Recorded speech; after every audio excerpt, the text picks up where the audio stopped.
It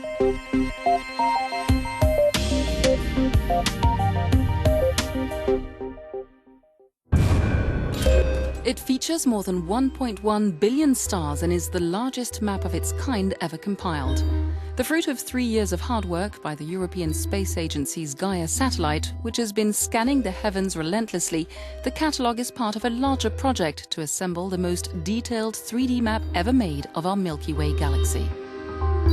Gaia is an astrometry satellite. It's designed to measure distances and proper motions of stars, mainly in our galaxy, but some outside our galaxy, with the intention that if we can chart the motions of the stars, we can help to disentangle the clusters and mergers of galaxies that came with ours and try to figure out how our galaxy was formed and where these different things came from.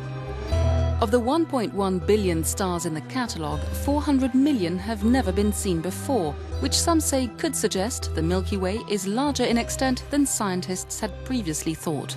Our first release will contain positions of 1 billion stars. So that will allow us to look, what does the night sky really look like when you would look at in random direction with a telescope which can see very faint stars. Gaia's primary mission will be over in 2019 with a possible extension to 2024.